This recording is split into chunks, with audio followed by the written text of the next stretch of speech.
Quanto vale para você uma opinião honesta de alguém que não é patrocinado e nem comissionado? Eu sou o Dr. Sincero e dou dicas aqui no canal para ajudar você na hora de comprar. E hoje eu vou mostrar para vocês a diferença dos microinversores para um inversor on-grid. Os microinversores também são on-grid.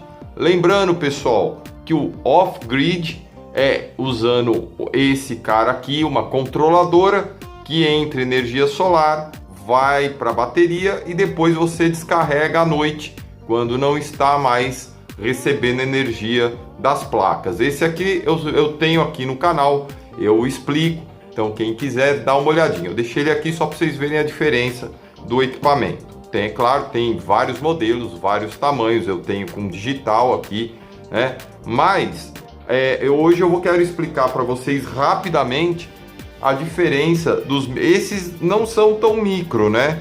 Porque existem uns microinversores bem pequenininho, parecendo até nesse tamanho aqui, eles são bem pequenos. Mas eu quero falar para vocês as preocupações que vocês têm que ter antes de comprar um inversor on-grid desse porte aqui, que esse daqui da EcoSolis, inclusive, muito bom. Lembrando que eu não sou patrocinado nem comissionado, eu comprei ele, mas ele supriu aí o que eu precisava. Porém, tem algumas características que é necessário você conhecer. Vou dar um exemplo. Eu sempre usei os microinversores. Mesmo assim, esses micro, como eu disse, né? Eu falo micro, fica esquisito, mas é porque perto desse equipamento eu tenho um box dele aqui no canal. Ele é gigantesco, né? Começa que esses microinversores não dá para você fazer aquela autorização junto à fornecedora para você fornecer energia na rede. Eu não aconselho você mexer com isso, é uma burocracia do inferno. Então assim, eu só tô te avisando, esses caras aqui não são homologados para isso. Já esses inversores, inclusive a produção nacional, eles podem sim, eles são homologados e você pode fazer a documentação com a sua fornecedora de energia elétrica e você aí vai estar o excedente repassando para a fornecedora e depois isso vem abatido na conta. Não aconselho você fazer isso nesse momento, é uma burocracia, é uma gastação de dinheiro sem necessidade. Entretanto, eu quero mostrar aqui as grandes diferenças na instalação, né? Então, como eu disse, eu ainda tenho placa funcionando com esses caras e eu ainda tenho aqui um desse funcionando lá em cima, tá vendo, ó? Ele sincroniza com a rede. Quem quiser ver, eu tenho aí reviews desses caras aqui no canal. E por quê? A primeira coisa que me fez optar por um equipamento nacional com 5 anos de garantia é que esses dois aqui, ó, já pifaram. Pois é, eles pifaram. É um produto chinês. O mais legal de tudo é assim, ó. Esse cara aqui, o chinês raspou todos, lixou, né? Todos os circuitos, os códigos dos circuitos. Não tem como achar a peça para ele. E no caso desse aqui, uma vez ele quebrou, ele pifou, deu para arrumar. Ele aguentou mais um pouco e pifou. Então eu ia comprar novamente um de 1000, né? O 600 ou 1000 desse aqui e resolvi, eu falei, pô, eu vou comprar 6 meses, eles custam em média R$1.200, R$1.500. Aí eu falei, eu vou comprar e aí eu vou, daqui um ano depois, pifa.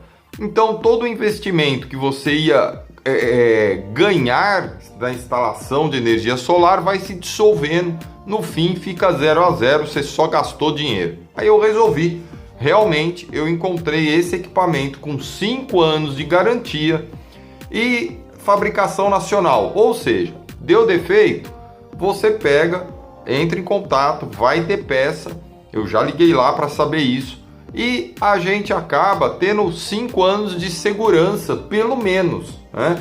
Quem não sabe, as placas solares geram energia estável que eu digo assim, a vida útil delas é mais ou menos de 20 anos. Os primeiros 10 é para pagar a parafernália que você instala. Os outros 10 é, digamos, o lucro que você vai ter com isso, com o equipamento. Então não dá para ficar toda hora repondo equipamento que pifa, principalmente aqui no Brasil, que os impostos são absurdamente caros. Os políticos têm que ficar felizes, mandar suas esposas para o shopping em Miami. Então fica muito difícil, ainda mais com essa crise energética que a gente está. Não existe incentivo nenhum nesse país para você fazer esse tipo de instalação ou não ter os impostos, esses impostos aí que eles corroem tudo aqui nesse país em benefício aos políticos viverem na mamá. Aqui então, o que acontece, pessoal? O bom, existem vantagens e desvantagens para a instalação de microinversores. Então a primeira coisa que eu senti foi o seguinte: eu tinha meus painéis, uma parte deles, ligado aqui até 600 watts.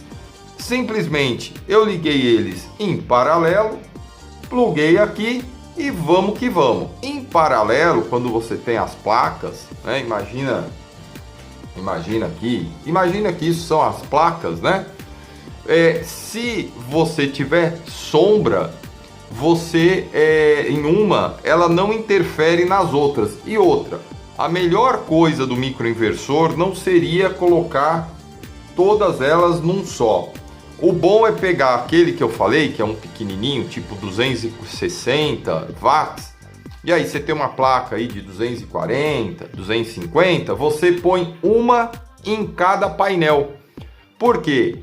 Aquele painel, se tiver com algum sombreamento, alguma coisa, ele não vai interferir na geração dos outros painéis, né? Mesmo nesse sistema que eu montei aqui, que são 6 painéis conectados aqui, eles não davam problema, porque se sombreasse um, continuaria a chegar aqui os outros 5.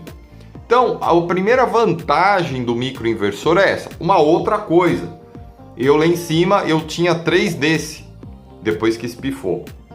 E aí, o que acontece? Quando esse cara morreu, parou uma parte do circuito, mas eu continuei gerando energia com a outra parte. Então essa é uma vantagem. Quando esse aqui pifou, eu dancei, parou tudo, uma parte parou, mais da metade do que eu tenho parou nele. E aí foi um problema. Bom, dito isso, eu mudei para esse cara aqui.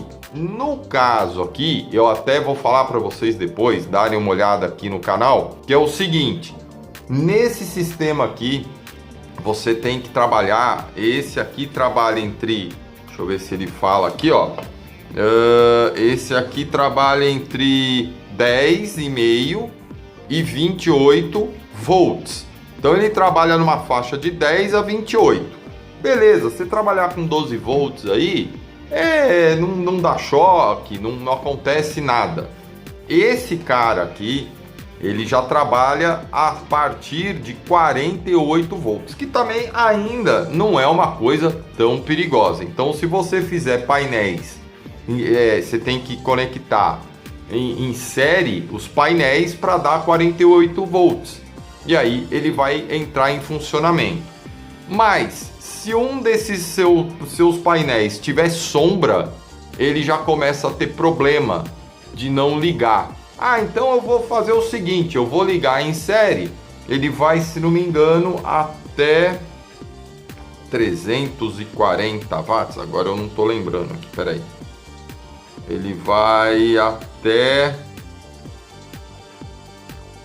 320, esse aqui. Ele vai até 320 volts. Não, isso mesmo, a entrada dele é 48,320. Então, o que acontece? Você pode sim ligar em série várias placas até dar, por exemplo, 220, 320, falando assim, bom, se aquela sombrear, continua tendo potência, mais ou menos, tá, gente? Não é bem assim não, porque aquela que sombreia, ela puxa energia das outras. Mas isso é assunto para um outro vídeo. Então, o que acontece? Se você começa a trabalhar aqui com uma energia, com uma voltagem muito alta, 300, e quando você está lá mexendo com as placas, elas já estão gerando energia. Tem que tomar muito cuidado. E aqui no caso, elas já, se você fizer pelo menos aqui 300, vamos pôr 300 volts, ou um choque de 300 volts, mata, né? Então você tem que ter muito cuidado, o cabeamento é outra história, aqui tem que ter mais cuidado e ele tem isso, se sombrear e cair abaixo da potência dele, ele desliga. Aqui também, só que aqui é de 10 volts, 10 volts minhas placas geram quando estão em sombra não, nublado, né? Tem que estar muito escuro, aquele escuro de chuva, para elas pararem de gerar alguma coisa. E como elas estão ligadas em paralelo, sempre uma está alimentando, ou aqui não tem tanto problema. Aqui é mais complicado. É claro que esse daqui é melhor, ele tem uma série, ele é grande, porque ele tem uma série de precauções, seguranças, né? Não dá retorno de voltagem. Então assim, é muito bom. Então pessoal, o que você precisa ver antes de pensar no seu projeto eu particularmente hoje, se eu pudesse, eu teria um microinversor para cada placa. Ah, mas pô, você vai gastar mais? Não sei, não gasta tanto mais. Uma coisa importante, duas coisas importantes para terminar. A primeira quando você faz aqui, ó, como a voltagem é grande, vocês precisam se atentar muito a isso. Como a voltagem aqui, vamos supor que você ligou a 300 volts, né? E aí, quando desliga a rede da elétrica, se o seu equipamento continuar gerando, ele injeta na rede. E isso é um problema porque quem vai dar manutenção, ele tem que estar bem isolado, ele não pode estar recebendo energia. Então esse aqui tem um dispositivo, quando você faz o contrato com a fornecedora, que ela manda um sinal e desliga.